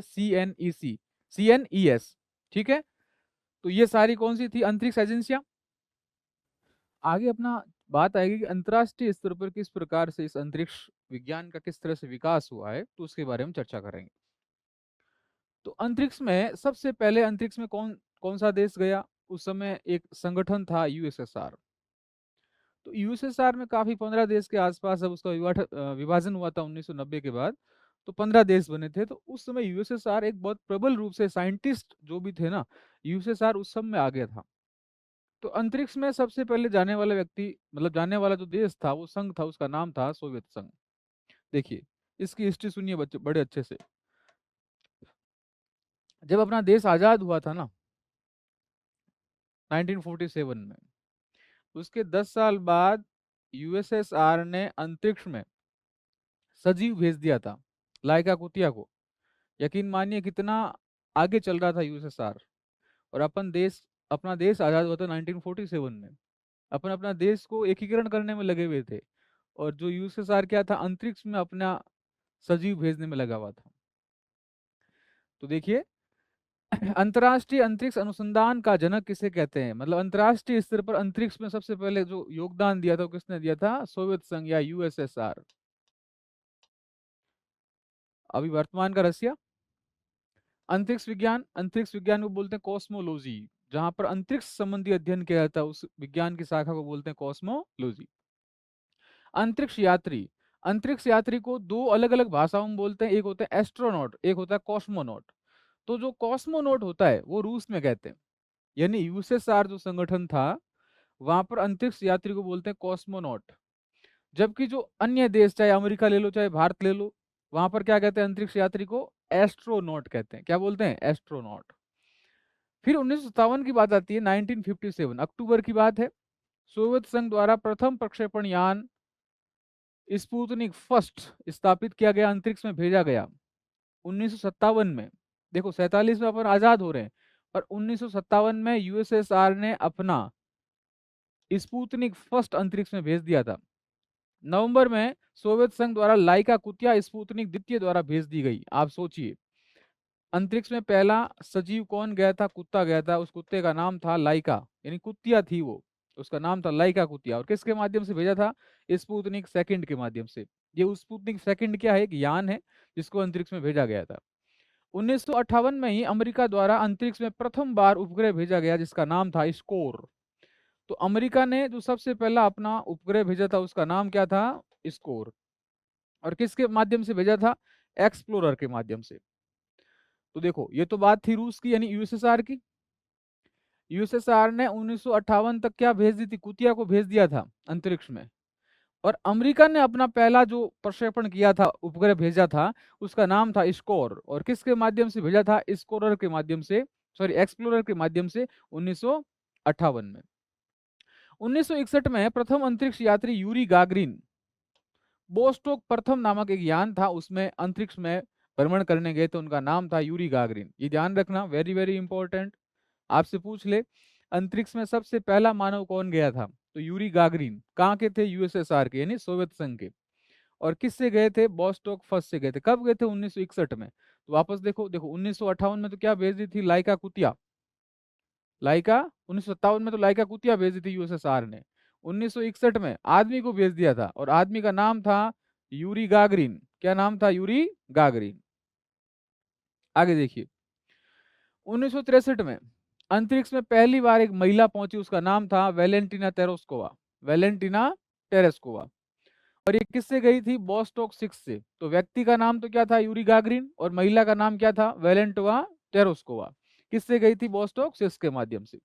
1969 पर, अब यहाँ देखिए, थोड़ी इंपॉर्टेंट डेट है ये इंपॉर्टेंट वर्ष इसलिए हुआ कि चंद्रमा पर पहली बार व्यक्ति पहुंचा, मानव पहुंचा। जिसे अपन अखबारों में पढ़ते हैं, बहुत बार किताबों में पढ़ते हैं। नील आर्मस्ट्रॉन्ग और एडविन एल्ड्रिन, दो व्यक्ति थे, वो पहली बार चांद की धरती पर कदम कदम रखा, यानी पैर रखा अपना। तो चंद्रमा पर प्रथम मानव का प्रवेश, व्यक्ति का नाम था नील आर्मस्ट्रॉन्ग और दूसरा था एडविन एल्ड्रिन। ये दोनों व्यक्ति कहाँ पहुंचे? चांद पर। तो चांद पर जो कदम किसने रखा था? नील आर्मस्ट्रॉन्ग ने। तो दूसरा व्यक्ति कौन था? Edwin Aldrin. और किस यान से गए थे? Apollo second. किससे गए थे? अपोलो सेकंड से। अपोलो सेकंड यान से गए थे ये दोनों। 19 अप्रैल 1975 को भारत का प्रथम उपग्रह आर्यभट्ट कोसमोस यान द्वारा बेकानूर कजाकिस्तान से भेजा गया। अब आप यकीन मानिए, भारत का पहला उपग्रह आर्यभट्ट मानते हैं अपन, लेकिन इस आर्यभट्ट को भेजा किसने था? सोवियत संघ ने। सोवियत संघ ऐसा उस समय संगठन था, देश था, जिसने हर बार भारत की हेल्प की। भारत ने जब कोई बात मांगी गई यूएसएसआर से, तो यूएसएसआर ने हमेशा सहयोग दिया। यूएसएसआर भारत का आज से मित्र नहीं है, बहुत पुराने टाइम से मित्र है। अंतरिक्ष में पहला उपग्रह आर्यभट्ट अपन ने भेजा इस यूएसएसआर के सहयोग से। और किस देश से? वर्तमान का कौन सा देश? कजाकिस्तान। कजाकिस्तान में कौन सा स्थान था? बेकानूर। और कौन से यान से? कॉस्मोस से। और क्या भेजा था अपन ने? आर्यभट्ट। कब भेजा था? 19 अप्रैल 1975 को। 1981 में भारत का प्रथम दूरसंचार उपग्रह एप्पल। परीक्षा में ऐसा आएगा, भारत का प्रथम दूरसंचार उपग्रह क्या तो कौन सा था? एप्पल। किसने भेजा था? वापस वही भेजा गया एरियन 5 यान से। और कहां से भेजा था? दक्षिण अमेरिका के कोरू नामक स्थान से। 1984 3 अप्रैल 1984 को भारत का अंतरिक्ष में पहला व्यक्ति पहुंचा था, राकेश शर्मा। तो भारत का प्रथम अंतरिक्ष यात्री कौन था? राकेश शर्मा। तो उनसे पूछा गया था कि आपको भारत कैसा दिखता है, तब उन्होंने कहा था कि सारे जहां से अच्छा हिंदुस्तान हमारा। ठीक है। किस यान से गया था? सोयूज 11 से। ठीक है। और ये किसका यान था? सोवियत संघ का। 1997 कोलंबिया यान द्वारा, ये इंपॉर्टेंट थी, ये ध्यान रखिएगा। 1997 में कल्पना चावला अंतरिक्ष में पहुंची और उनका यान था कोलंबिया। कौन सा यान था? कोलंबिया। 2003 में फरवरी 2003 को कल्पना चावला की अंतरिक्ष में द्वितीय यात्रा हेतु गई, लेकिन वापस आते वक्त उनकी क्या हो गई थी? मृत्यु हो गई थी। तो ध्यान रखिएगा, कल्पना नाम से अपन ने कई उपग्रह के भी नाम रखे। और ये कौन से थे? मौसम उपग्रह थे। तो ये ध्यान रखना, कल्पना शब्द कहीं आए ना, कल्पना उपग्रह, तो ये कौन से थे? मौसम उपग्रह। तो भारत में मौसम की जानकारी देने के लिए सटीक रूप से जानकारी देते कल्पना सैटेलाइट्स। ठीक है, आगे पढ़ेंगे अपन। तो 1984 में ध्यान रखना राकेश शर्मा पहुंचे थे सोयूज 11 यान से।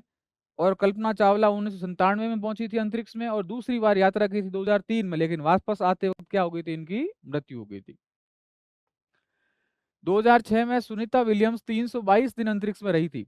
और 2022 का रिकॉर्ड है कि 355 दिन मार्क वेंडे अमेरिका के थे, वो अंतरिक्ष में रहे थे। 328 दिन क्रिस्टीना कोच अंतरिक्ष में रही। और आपने एक जीके में पढ़ा था सिरिसा बंदेला, इसने भी क्या हुआ था? अंतरिक्ष में उड़ान भरी थी। भारतीय राष्ट्रीय सैटेलाइट कार्यक्रम अपने अलग से सिलेबस में दे रखा है, भारत के अंतरिक्ष प्रोग्राम। तो अंतरिक्ष प्रोग्राम में एक पार्ट आता है भारतीय राष्ट्रीय सैटेलाइट कार्यक्रम, इंडियन नेशनल सैटेलाइट प्रोग्राम्स। उसका टारगेट क्या था? कि भारत को उपग्रह के माध्यम से कई क्षेत्रों में क्या बनाना? आत्मनिर्भर बनाना।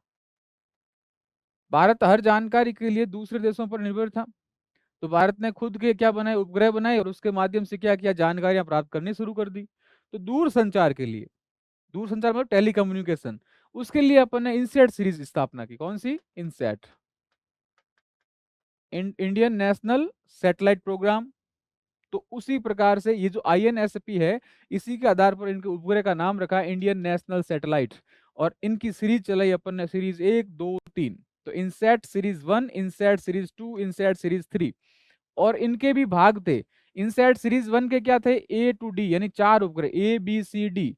इनसेट 2 सीरीज के A to E यानी 5 थे, ABCDE। और इनसेट सीरीज 3 के A से E मतलब इनके भी कितने थे? 5 उपग्रह अपन ने अंतरिक्ष में भेजे। इनसेट 3D, देखो इनसेट 3D, इनसेट 3D, ये इसको बोलते हैं कल्पना 2। इनसेट 3D को बोलते हैं कल्पना 2।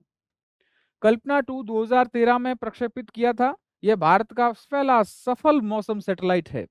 यदि आपके परीक्षा में आ जाए कल्पना 2 क्या है, तो भारत का पहला सफल सफल रूप बोल रहा हूँ, इससे पहले कल्पना 1 भेजा था लेकिन इतना रूप में सफल नहीं हुआ। तो सफल कौन सा था, तो ध्यान रखना कल्पना 2, और इसको बोलते हैं इनसेट 3D। कल्पना 1 या मैटसेट, मैटसेट मतलब मौसम जानकारी देने वाला सैटेलाइट, कल्पना 1 था। ये भारत का प्रथम मौसम जानकारी देने के लिए समर्पित सैटेलाइट था। वापस सुनो, मौसम की जानकारी देने के लिए पहला उपग्रह था अपना कौन सा, कल्पना 1, ठीक है, इसे मैटसेट भी कहते हैं। दूसरा उपग्रह था कल्पना 2 या इनसेट 3D, और ये पहला सफल मौसम उपग्रह था अपना भारत का। इनसेट सीरीज 4, देखो इनसेट 1 2 3 और INSAT series 4 A to E, ये भी इसमें भी कितने थे, 5 उपग्रह थे। तो अपन ने अभी तक इनसेट सीरीज की कितनी चला दी है, 4 सीरीजें, सब में कोई में 4 भेजे हैं, बाकियों में सब में 5 भेजे हैं। इनसेट 3D को क्या बोलते हैं, कल्पना 2 सफल मौसम उपग्रह, और कल्पना 1 या मैटसेट भारत का प्रथम क्या था, मौसम जानकारी देने वाला सैटेलाइट था। शिक्षा के लिए अपने 2 सैटेलाइट भेजे, पहला था एडुसेट, क्या था, एडुसेट, एजुकेशन बोलते हैं शिक्षा को, तो एडुसेट, और ये एडुसेट वर्तमान में कार्य नहीं कर रहा है। 2010 में अपन ने एक उपग्रह भेजा, उसका नाम था अनुसेट। तो शिक्षा के लिए 2 सैटेलाइट, पहला कौन सा था, एडुसेट, और दूसरा कौन सा था, अनुसेट। फिर देखिए भारत और फ्रांस द्वारा 2011 में एक सैटेलाइट भेजा, उसका नाम था मेगाट्रॉपिक्स। कौन सा था, मेगाट्रॉपिक्स, कौन सा था, मेगाट्रॉपिक्स, PSLV C18 के माध्यम से। देखिए 2011 में PSLV C18 के माध्यम से अपन ने भेजा मेगाट्रॉपिक्स। देखो मेगा का मतलब बादल, तो ये भी किसकी जानकारी देगा, मौसम की जानकारी देगा।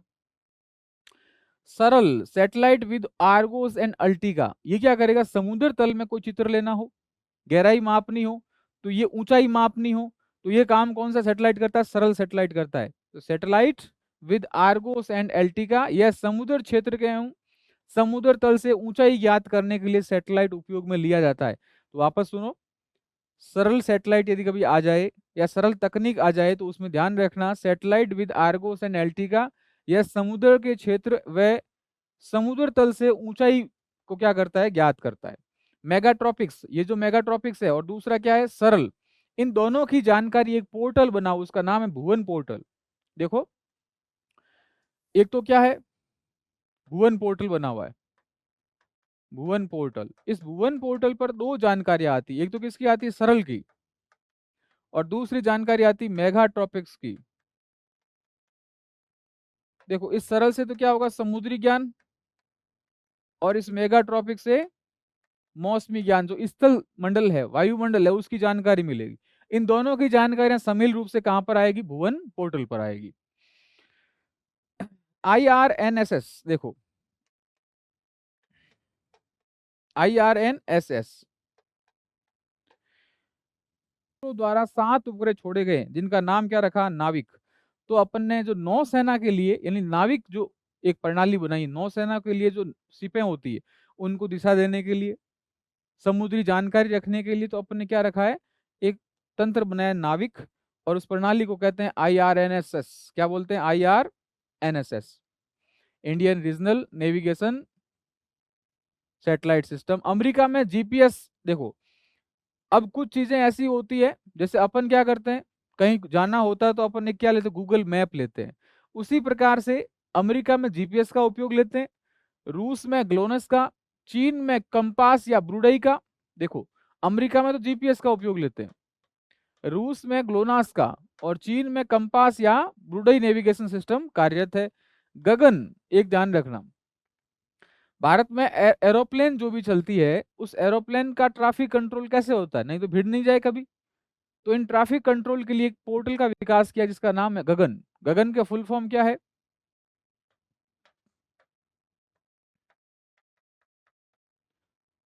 GPS एडेड जियो ऑगुमेंटेड नेविगेशन सिस्टम। देखो एरोप्लेन के ट्रैफिक कंट्रोल के लिए गगन पोर्टल, उसका पूरा नाम है जीपीएस एडेड जियो ऑगुमेंटेड नेविगेशन सिस्टम, ठीक है। तो ये गगन का पूरा नाम है। ये क्या करता है, एरोप्लेन के ट्रैफिक कंट्रोल को नियंत्रण करता है। अब देखो भारत ने चंद्रयान 3 मिशन भेज दिए चंद्र पर, इसको समझिए आप। देखो ये पृथ्वी है और इस पृथ्वी का एकमात्र उपग्रह कौन है? चंद्रमा। चंद्रमा पृथ्वी के चारों ओर चक्कर लगा रहा है। अब पृथ्वी से अपन ने 3 मिशन भेजे हैं इस चांद की जानकारी के लिए। इस मिशन में क्या क्या पार्ट्स होते हैं बिल्कुल अच्छे से समझिए आप। देखो, एक तो होता है ऑर्बिटर मिशन। ऑर्बिटर मिशन, अब इसमें ये फर्क नहीं पड़ता है कोई आर्ट्स का विद्यार्थी और उसे समझ में नहीं आ रहा ऑर्बिटर मिशन, हिंदी में बोलते हैं कक्षीय मिशन। देखो, माना कि ये पृथ्वी, इस पृथ्वी के चारों ओर क्या है? कक्षाएं हैं पृथ्वी की। चांद के चारों ओर भी क्या है? कक्षाएं हैं।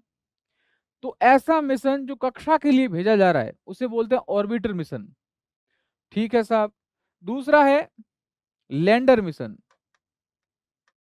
लैंडर मिशन, अब आप कहो सर ये क्या चीज है? माना कि चांद है, उस चांद की कक्षा है, ये चारों ओर घूम रही है।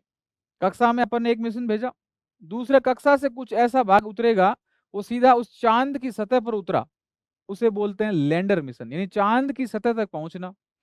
और तीसरा होता है रोवर मिशन। अब कहोगे सर ये रोवर मिशन क्या है? रोवर मिशन का मतलब होता है उस चांद की सतह पर चलना। तो चंद्रयान के जो मिशन होते हैं, 3 प्रकार के मिशन है, ऑर्बिटर मिशन, लैंडर मिशन और तीसरा है रोवर मिशन। ठीक है। अब एक एक करके चर्चा करते हैं। इस हेतु अपन ने क्या किया, इन तीनों के लिए अपन ने 3 भेजे हैं, चंद्रयान फर्स्ट, सेकंड और थर्ड।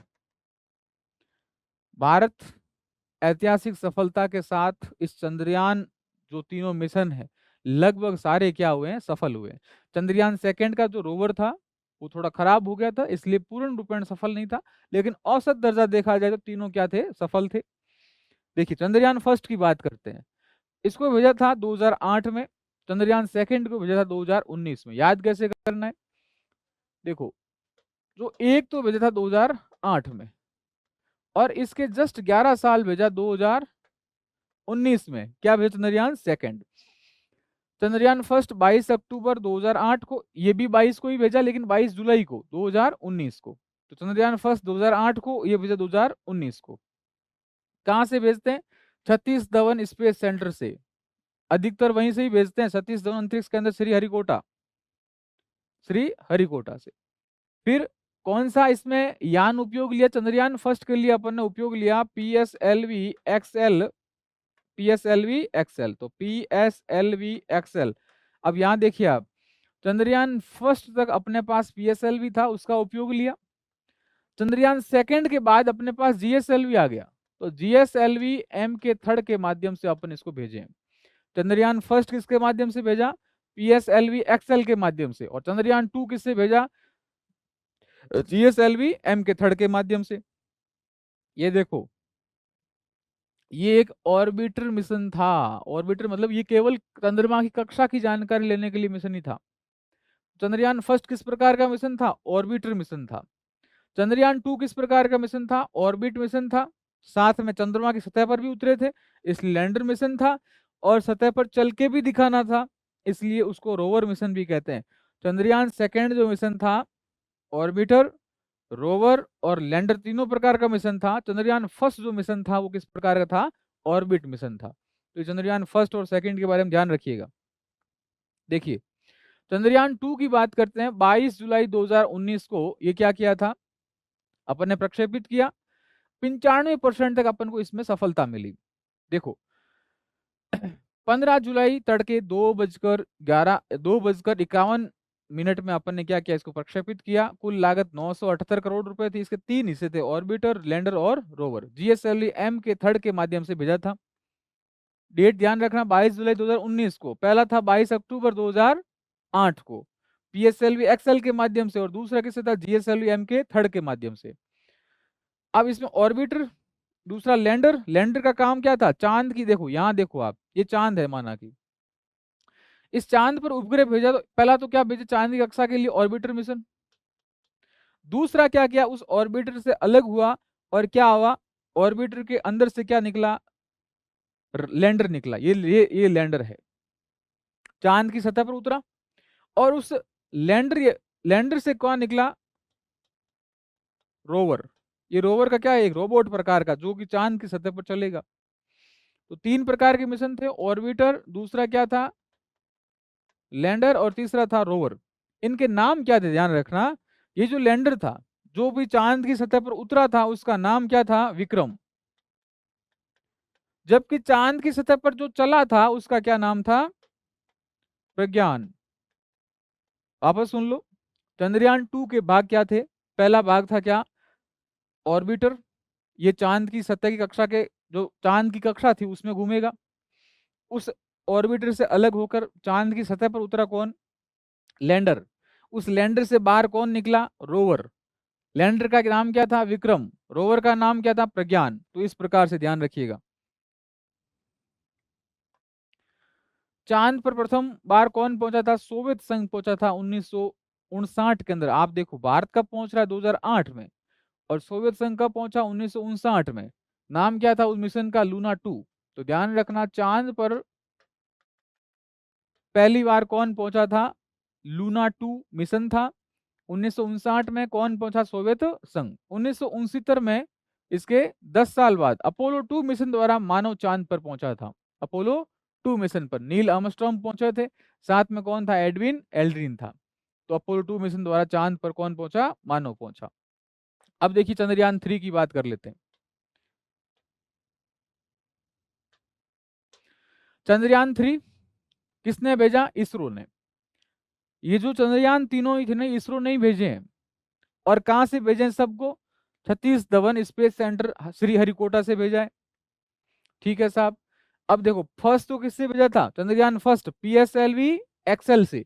सेकंड किससे भेजा था, जीएसएलवी एम के थर्ड से। और तीसरा किससे भेजा था, एलवीएम थर्ड से। ध्यान रखना, एलवीएम, एलवीएम, एलवीएम थर्ड से। और उसके आगे क्या लगाना, M4, mission 4, LVM third, M4। Launching date क्या थी, यानी कब इसको भेजा था, 14 जुलाई 2013 को। वापस सुनो देखो, 22 अक्टूबर 2008 को चंद्रयान फर्स्ट। दूसरा कब भेजा था, दूसरा, तो दूसरा ध्यान रखना 22 जुलाई 2019 को। और तीसरा कब भेज रहे हैं, 14 जुलाई 2023 को। ठीक है साहब। कहां से भेजा, सतीश धवन स्पेस सेंटर श्री हरिकोटा आंध्र प्रदेश से। चांद की सतह पर पहली बार कब पहुंचा, 23 अगस्त 2023 को। 23 अगस्त, ध्यान रखना 23 अगस्त 2023 को। ठीक है साहब। चांद की जो दक्षिणी सतह है, दक्षिणी ध्रुव वाली सतह, चांद है, चांद के भी उत्तरी ध्रुव और दक्षिण ध्रुव है। तो चांद की जो दक्षिण ध्रुव की सतह है, वहां पर ये पहुंचा। और इस पर कुल लागत कितनी आई, 615 करोड़। 23 अगस्त 2023 से हर साल अपन क्या मनाने लग गए, नेशनल स्पेस डे। ध्यान रखना, राष्ट्रीय अंतरिक्ष दिवस कब मनाते हैं, 23 अगस्त को। क्यों मनाते हैं, क्योंकि इसी दिन चांद की सतह पर दक्षिण ध्रुव पर कौन पहुंचा था, चंद्रयान थर्ड पहुंचा था। तो 23 अगस्त को अपन क्या मनाते हैं भाई साहब, 23 अगस्त को अपन राष्ट्रीय अंतरिक्ष दिवस मनाते हैं, राष्ट्रीय अंतरिक्ष दिवस मनाते हैं। इस मिशन की अवधि कितनी दिन थी, 14 दिन।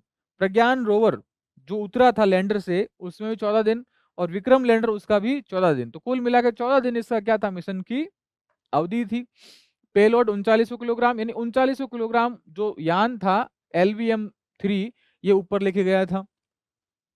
शिव शक्ति पॉइंट नाम रखा, जहां पर जो अपना चंद्रमा का जो अपन ने उपग्रह भेजा था, मतलब मिशन भेजा था, जो लैंडर जहां पर उतरा है दक्षिण ध्रुव पर, उस बिंदु का नाम रखा अपन ने क्या, शिव शक्ति पॉइंट। यानी चांद की सतह पर जब उतरा है, उस चांद की सतह का नाम क्या रखा अपन ने, शिव शक्ति पॉइंट। ठीक है। तो लैंडिंग पॉइंट चंद्रयान 3 का उसको बोलते हैं शिव शक्ति पॉइंट, तिरंगा। जिस स्थान पर चंद्रयान 2 ने चांद पर अपने पद चिन्ह छोड़े, मतलब सीधी सी बात है, शिव शक्ति पॉइंट तो ऐसा बिंदु जहां पर लैंडर उतरा। इस लैंडर से कौन निकला, रोवर निकला। रोवर का नाम क्या, प्रज्ञान। इस रोवर ने अपने चक्के, तो मतलब उसके जो पहिए थे, निशान थे, उसको यहाँ चांद की सतह पर बनाया। इस निशानों को क्या बोलते हैं, तिरंगा। क्या बोलते हैं भाई साहब, तिरंगा बोलते हैं। इसरो के चीफ कौन, S सोमनाथ। चंद्रयान 3 के बाहुबली रॉकेट की डिजाइन किया था, ध्यान रखना। जो चंद्रयान 3 का जो रॉकेट डिजाइन किया था, किसने किया था? एस सोमनाथ ने। डॉक्टर के कल्पना चंद्रयान 3 की डिप्टी प्रोजेक्ट डायरेक्टर थी, ध्यान रखना। चंद्रयान 3 की जो डिप्टी डायरेक्टर थी उसका नाम था के कल्पना। के कल्पना। चंद्रयान 3 के उद्देश्य क्या थे? चांद की सतह पर मिट्टी, पत्थर, खनिजों का अध्ययन करना, चांद की सतह पर सुरक्षित और सॉफ्ट सॉफ्ट लैंडिंग करना, बिल्कुल सुरक्षित और एकदम धीमे से क्या करना? लैंडिंग करना। रोवर को चंद्रमा पर घूमते हुए प्रदर्शित करना, यानी चांद की सतह पर जो अपने प्रज्ञान रोवर भेजा उसको चलते हुए प्रदर्शित करना। यथास्थान वैज्ञानिक प्रयोगों को संचालन करना। पेलोड वजन ठीक है, ये तो बहुत डिटेल की बात हो गई। लैंडर का नाम क्या था? विक्रम। इसमें 26 किलोग्राम के प्रज्ञान रोवर को अपन ने भेजा था। ऊर्जा, ऊर्जा के लिए ईंधन मॉड्यूल क्या था? तो ऊर्जा लगभग 758 वॉट अपन ने ऊर्जा साथ में भेजी, जिसमें जो लैंडर था उसमें थी 738 और 50 किसकी थी? रोवर की।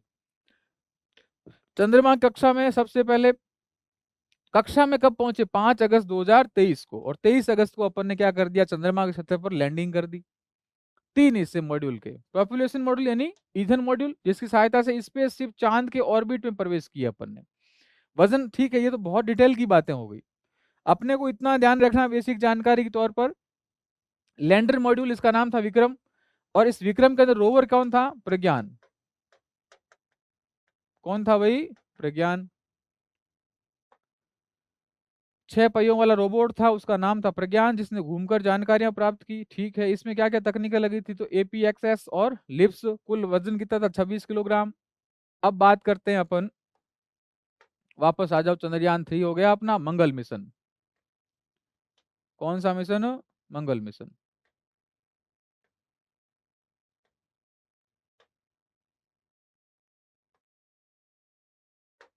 मिशन मंगल, इसको बोलते हैं मार्स मिशन।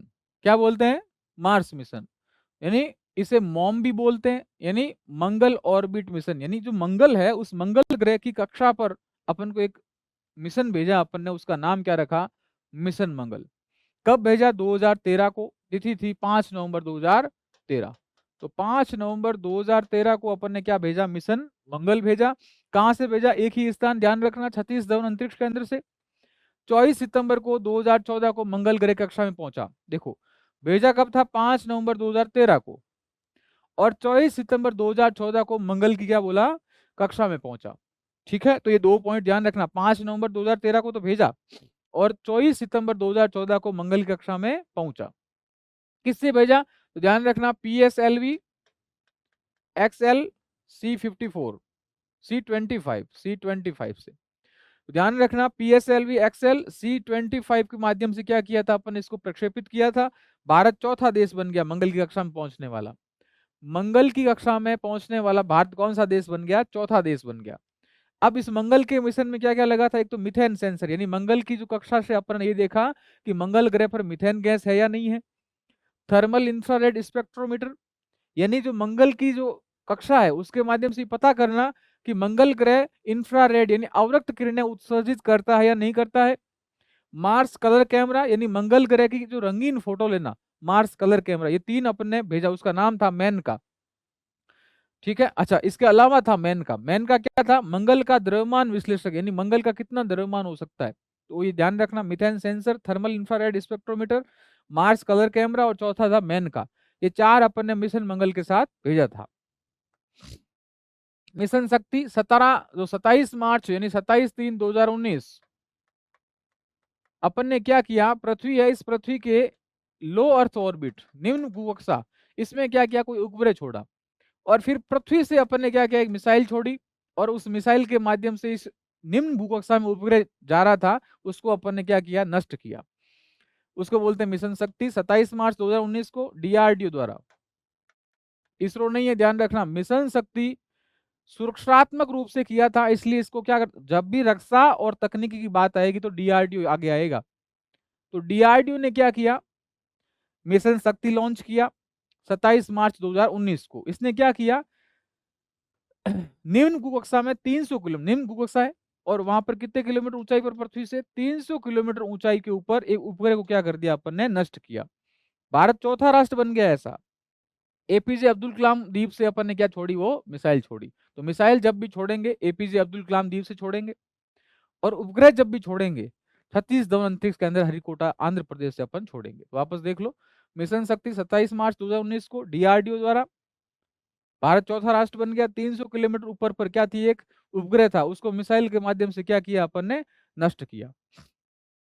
आगे बढ़ो, ऑपरेशन शक्ति पोकरण में जो अपन ने परमाणु विस्फोट किए थे, कब किया, दूसरे वाले का नाम क्या था, ऑपरेशन शक्ति। ये ध्यान रखना, सेम सेम नाम था, इसलिए मैंने इसको यहाँ लिया है। 11 मई और 13 मई 1998 को क्या किया था, मिशन शक्ति या ऑपरेशन शक्ति, जिसका परमाणु में मतलब पोकरण में क्या किया था, परमाणु विस्फोट किया था। अब बात करते हैं आदित्य L1। देखो इसको अच्छे से समझो आप, आदित्य L1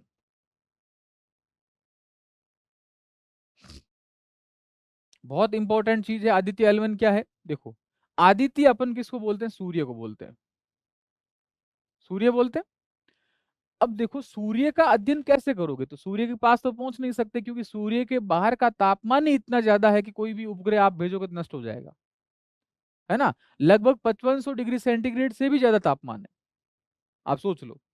तो क्या किया अपन ने, ये पृथ्वी है, अर्थ, ये सूर्य है, सन।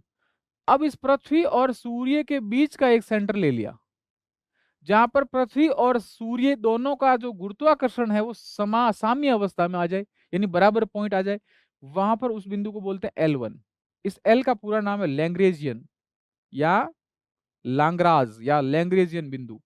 तो ऐसा बिंदु जहां पर पृथ्वी एवं सूर्य का क्या हो, गुरुत्वाकर्षण साम्य अवस्था में हो, ऐसे बिंदु को बोलते हैं लैंग्रेजियन बिंदु। अब यहां पर अपन क्या स्थापित करेंगे, आदित्य। आदित्य सैटेलाइट का नाम है या फिर मिशन का नाम है। कब भेजा अपन ने, अच्छा किससे भेजा, क्या कब भेजा, देखो 2 सितंबर 2023 को, यानी 2/9/2023, या फिर कह सकते हो 2 सितंबर 2023 को 11:50 पर सुबह सुबह अपन ने इसको क्या किया, प्रक्षेपित किया। किससे किया, PSLV-C57 से। वापस देखो, सूर्य पर अपन ने मिशन भेजने के लिए क्या किया, PSLV-C57 के माध्यम से आदित्य L1 को अपन ने क्या किया, प्रक्षेपित किया। कब किया, सितंबर 2023 को। 1.5 मिलियन किलोमीटर की दूरी से सूर्य का अध्ययन करने वाला पहला अंतरिक्ष आधारित वैद्यशाला श्रेणी का भारतीय सौर मिशन है। L1 बिंदु पर, L1 मतलब लैंग्रेजियन बिंदु, इस पर पहुंचने में 125 दिन लगे इसको। एस्ट्रोसेट 2015 के बाद आदित्य L1 इसरो का द्वारा खगोल विज्ञान वैद्यशाला श्रेणी का मिशन है, ठीक है। L1 को बोलते हैं लैंग्रेजियन बिंदु। प्रभा मंडल में स्थापित है। अब देखो सूर्य के बाहर भी जो क्या होती है, जो बाहरी कक्षा होती है, उसको बाहरा जो बाहरी भाग होता है उसको बोलते हैं कोरोना, और कोरोना को बोलते हैं प्रभा मंडल। क्या बोलते हैं साहब, प्रभा मंडल। तो प्रभा मंडल का क्या करेगा, अध्ययन करेगा, यानी सूर्य के विकिरण, ऊष्मा, कण प्रवाह, चुंबकीय क्षेत्र सहित सूर्य का व्यवहार किस प्रकार से, उसका क्या करेगा, अध्ययन करेगा। इस प्रकार के डायग्राम देखो, ये सन है, ये पृथ्वी है, ये पृथ्वी। इन दोनों के मध्य एक जो बिंदु है उसको बोलते हैं L1, जहां पर अपन ने क्या करेंगे, इस मिशन को भेजेंगे।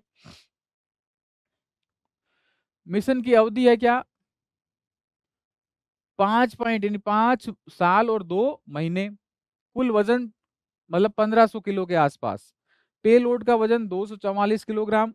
कहाँ से भेजा अपन ने, सतीश धवन स्पेस सेंटर। एक ही बात है साहब, उपग्रह जब भी भेजेंगे तो कहाँ से भेजेंगे, सतीश धवन स्पेस सेंटर श्रीहरिकोटा से।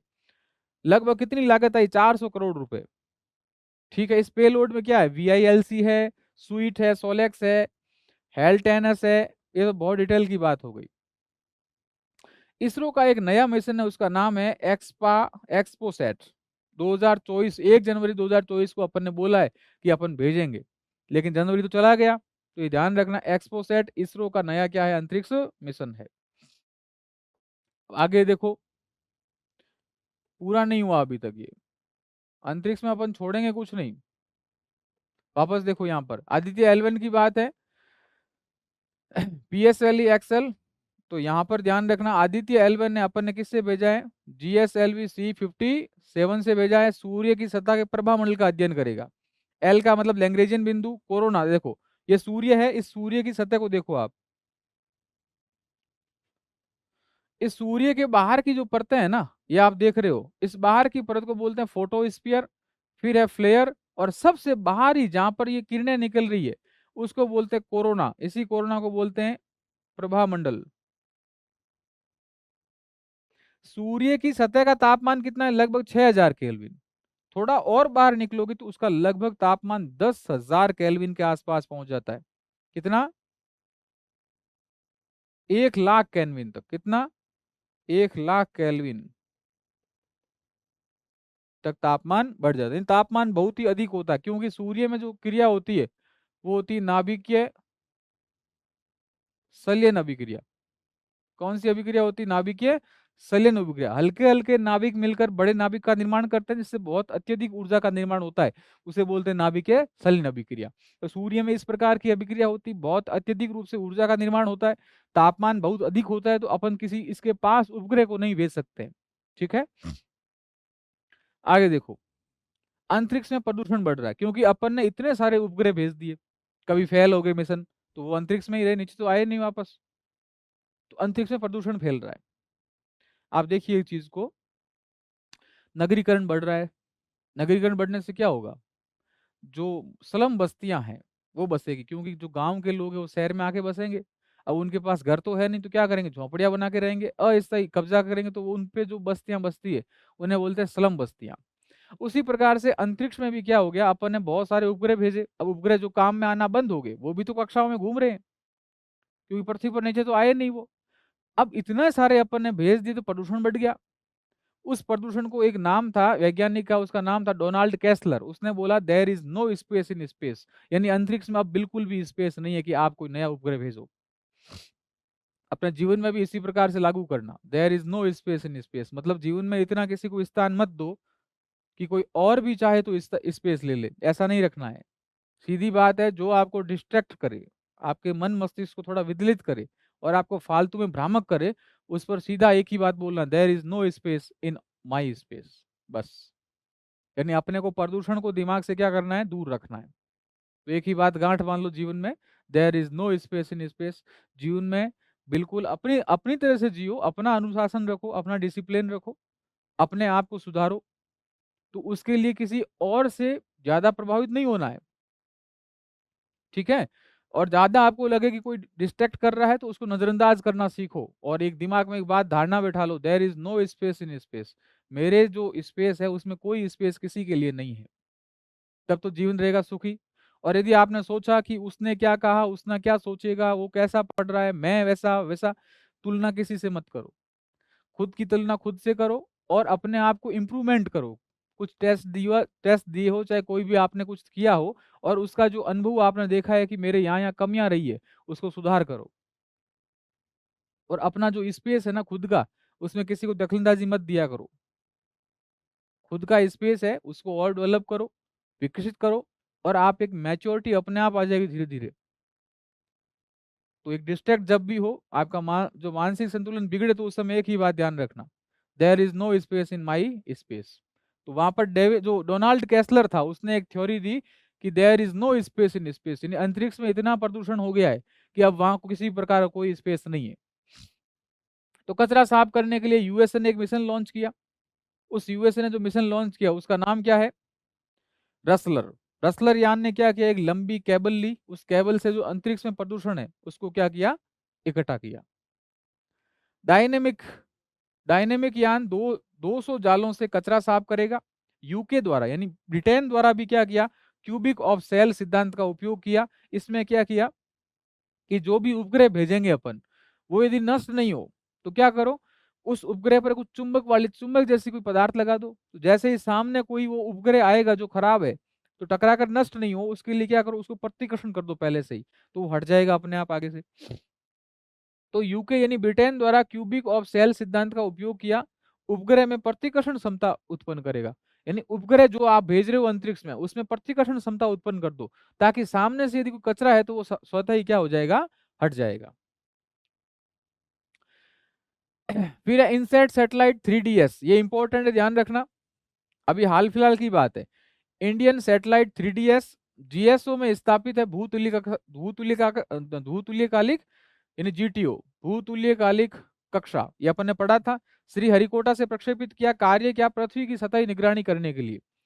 तो हाल ही में इंडियन सैटेलाइट जिसका नाम है 3DS, इसका अपन ने क्या क्या प्रक्षेपण किया है, कहां भेजा? जीटीओ में, यानी जीएसओ में स्थापित किया, भूतुल्यकालिक कक्षा में।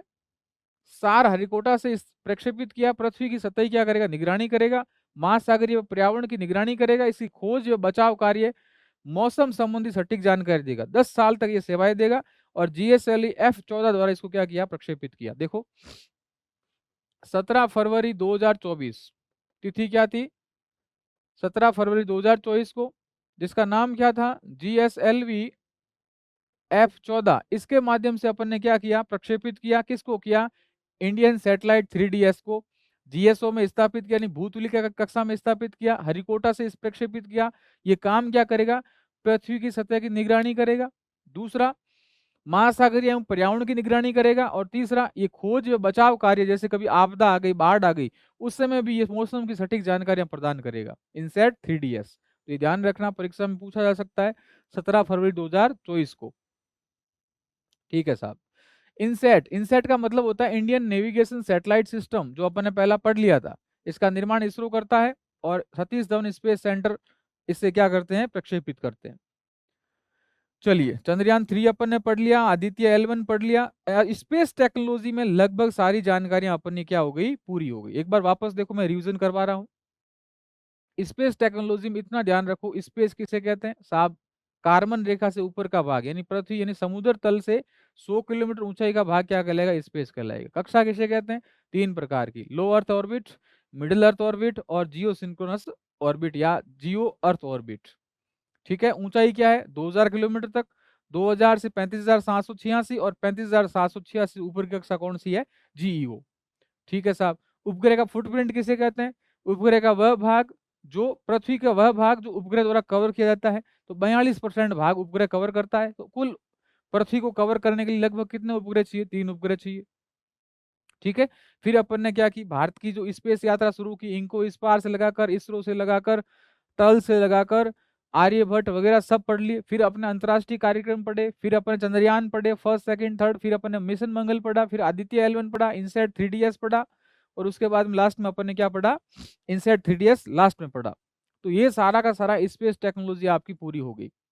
इसमें अपन ने वो सारी बातें पढ़ी जो आपके लिए एग्जाम में आ सकती है। कौन कौन से सेंटर कहाँ पर स्थित है, चाहे विक्रम साराभाई स्पेस सेंटर हो, चाहे कोई भी और स्पेस एप्लीकेशन सेंटर हो, चाहे स्पेस एप्लीकेशन सेंटर के साथ साथ में स्पेस फैसिलिटी फैसिलिटी सेंटर हो, वो सारे के सारे अपन ने अध्ययन किए। स्पेस टेक्नोलॉजी यदि आप चाहे आर्ट्स का भी विद्यार्थी हो और इसने ये क्लास ढंग से देख ली, उसको पूरी की पूरी स्पेस टेक्नोलॉजी समझ में आएगी।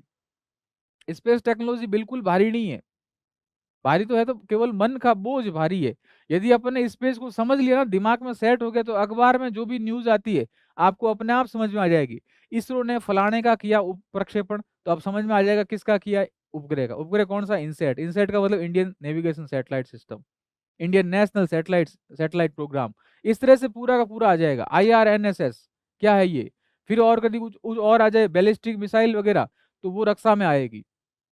स्पेस टेक्नोलॉजी जो आपके सिलेबस में है वो अपन ने पूरी कर ली है। ठीक है।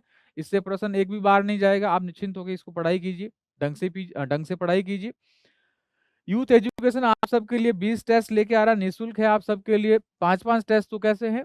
टॉपिक वाइज है। बाकी जो 5-5 टेस्ट है वो बड़े बड़े फुल लेंथ टेस्ट है आप सबके लिए। इसकी जो PDF है आपको टेलीग्राम चैनल पर उपलब्ध हो जाएगी। निःशुल्क टेस्ट है, कोई राशि नहीं है।